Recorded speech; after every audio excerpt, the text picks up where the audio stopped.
Monsieur Pouyanné, vous êtes directeur général de Total. Total s'est aussi investi énormément sur le sujet de la mixité depuis des années, et dans un secteur qui n'est pas un secteur facile, puisque c'est un secteur encore assez peu mixte. Donc vous êtes aussi une référence dans l'industrie de l'énergie comme entreprise œuvrant de manière efficace et efficiente sur ce sujet. Nous sommes tout oui.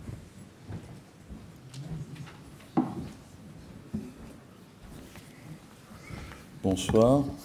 Merci tout d'abord pour votre invitation. Christophe de Margerie, qui nous a brutalement quittés le 20 octobre dernier, avait accepté d'apporter son témoignage et de participer à cet événement sur la place des femmes dans l'entreprise.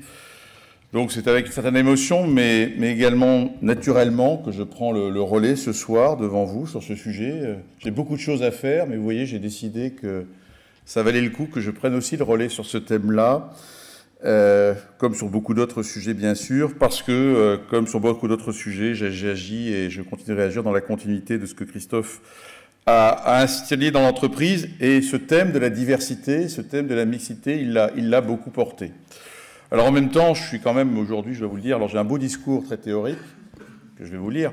Et le problème, c'est que quand M. Landel dit qu'à 83% on est nul, nous, on est à 0% dans le COMEX. Hein, voilà, au moins... Il y a un sujet sur lequel je vais faire mieux que Christophe de Margerie.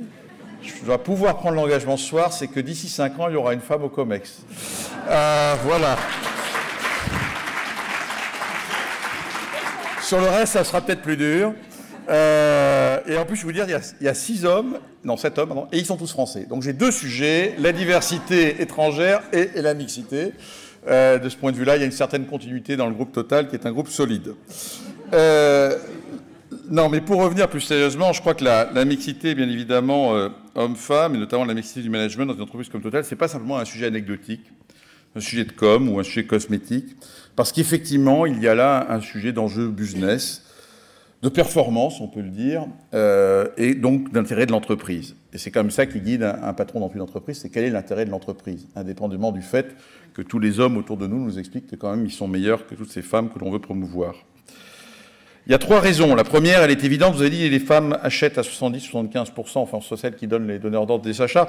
Elles sont aussi, il faut bien le voir, tout simplement, la moitié de l'humanité, donc la moitié des talents par lesquels on peut aller piocher pour développer notre entreprise. Alors, chez Total, c'est pas tout à fait vrai, je vais commencer à bémoliser, parce qu'en fait, quand on regarde les métiers auxquels on s'adresse, on peut considérer qu'elles sont plutôt 25 à 35%, en fait, dans les gisements auxquels on s'intéresse. Mais ceci étant, en 2005, autre statistique, il n'y avait que 6% de femmes dirigeantes chez Total. Ce qui était quand même pas beaucoup. 2005, c'était il y a 10 ans. Alors je veux dire, on a super performé. Elles sont 18% maintenant, donc on a multiplié par 3. On n'est quand même pas encore à l'objectif qu'on s'était donné, qui était un quart. Normalement, elle devrait être à peu près 30%, en fait, hein, puisque c'est à peu près le gisement de femmes qui sont dans les métiers dans lesquels nous recrutons, puisqu'on recrute beaucoup d'ingénieurs. Donc première raison, c'est un gisement de talent et donc il n'y a pas de raison de s'en priver. La deuxième raison, c'est bien évidemment c'est une évolution profonde de notre société et qu'il ne faut surtout pas que nous restons à côté parce que, et ça m'a frappé, il se trouve que j'ai dirigé, avant d'être au groupe directeur général de Total, j'ai dirigé une branche de Total où il y avait 2 femmes autour de la table sur 8, j'étais plutôt assez content. Et ce qui est très frappant, ce qui m'a toujours frappé, c'est que l'intervention des femmes dans le débat et dans l'intelligence collective apporte indiscutablement quelque chose à la façon dont nous raisonnons. Au début, je m'étais dit, tiens, elles vont apporter une certaine douceur, un certain côté maternel. Et en fait, je me suis rendu compte que c'était complètement faux. Je peux vous dire que dans les débats qu'il y avait au sein de la branche Raffinage-Chimie, où nous avions affaire à pas même des sujets assez lourds de restructuration, des décisions très difficiles, les 2 femmes autour de la table étaient vraiment parmi les plus dures, si ce n'est les plus dures, quand il fallait prendre des décisions, sans doute parce que elles ont l'habitude d'avoir éduqué des enfants et donc elles savent comment il faut faire de temps en temps pour prendre des bonnes décisions. Ah, ça y est. Mais c'est un avantage d'avoir finalement autour de la table un point de vue qui soit différent et qui nous oblige, nous les hommes, à se dire tiens, finalement, elles ne résonnent pas comme on pensait qu'elles résonneraient. Et ça, j'y vois une très forte richesse pour nous aider à préparer des évolutions, marier des points de vue, des approches, des sensibilités, et donc être globalement plus performants.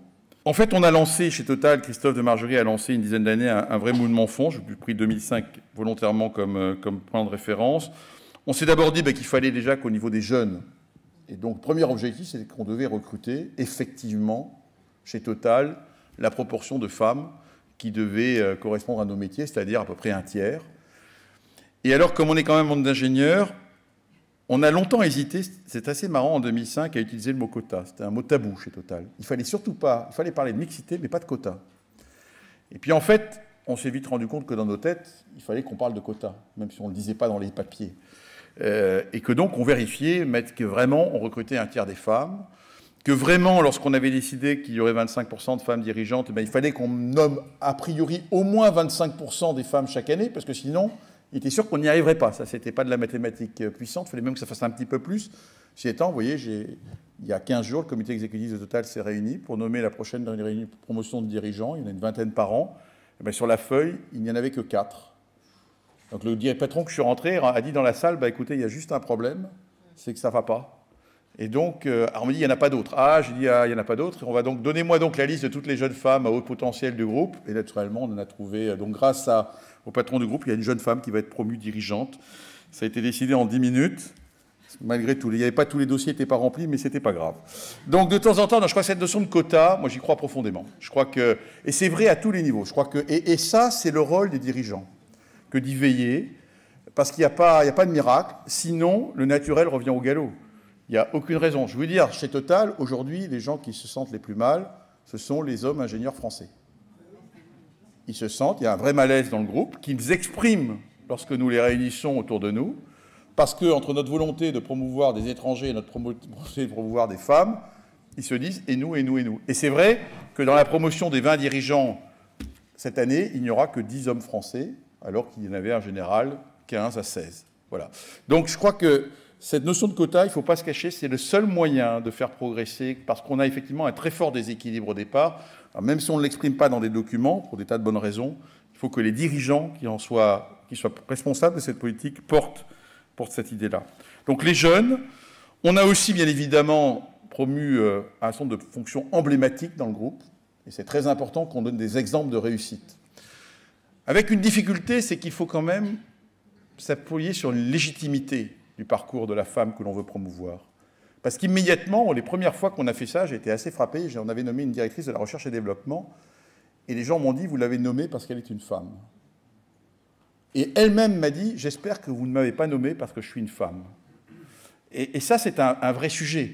Et donc, il faut quand même une certaine légitimité. Donc, ça prend du temps. Donc, on a aujourd'hui, chez Total, c'est une femme qui dirige la plus grosse filiale opérationnelle du groupe au Nigeria. Il y a 4000 personnes au Nigeria, et c'est une femme qui la dirige. C'est une femme qui dirige la plus grande plateforme raffinage en Europe, à Anvers, 2000 personnes, c'est une femme qui la dirige. La direction de sécurité du groupe a été prise en main récemment par une femme, belge de surcroît. Donc on a coché 2 cases d'un coup dans les statistiques, et qui le fait d'ailleurs remarquablement. Donc je crois que, et ça c'est important de donner des exemples, mais des exemples qui sont le résultat d'un parcours professionnel qui les rendent légitimes. C'est pour ça qu'il faut un peu attendre encore pour le COMEX, parce que tout ça, ça progresse doucement. Voilà, je ne parlerai pas du conseil d'administration, parce que je suis d'accord avec votre commentaire, M. Landel. Les quotas sont utiles, mais ce n'est pas du même niveau dans le sein de l'entreprise, parce que le conseil d'administration, c'est pour le directeur général du groupe, les interlocuteurs importants, ça l'est beaucoup moins dans la vie quotidienne du groupe, et donc il faut... Mais quand même, c'est aussi symbolique. Nous sommes à 38,5%, donc on arrivera assez vite aux 40%, mais finalement, cette partie-là de l'exercice est presque plus facile. Donc il faut aussi des mesures très concrètes. Par exemple, on s'est aperçu que chaque fois qu'il y avait des congés de maternité d'une femme, lorsque viennent les exercices d'augmentation de salaire l'année suivante, systématiquement, leur absence se traduit par une augmentation nulle ou extrêmement faible.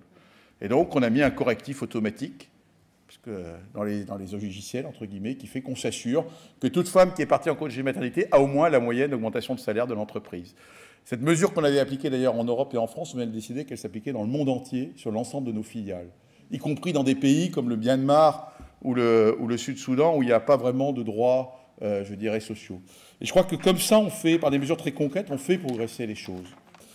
Voilà ce que je pouvais vous dire. Le dernier point, c'est qu'il y a indiscutablement des freins visibles, des freins invisibles. Il y a un certain nombre de stéréotypes qui sont aussi véhiculées par les hommes, mais qui amènent aussi parfois les femmes à douter d'elles-mêmes de leur légitimité. J'en ai donné quelques exemples. Elles ne sont pas moins ambitieuses que les hommes, mais parfois moins confiantes dans leurs chances de leur succès. Et ça, c'est ce qu'on appelle le plafond de verre. Je crois que vous devez le traiter dans votre livre. Et il faut qu'on arrive effectivement à le briser. Et je crois profondément que c'est une des responsabilités majeures des dirigeants d'entreprise. Merci.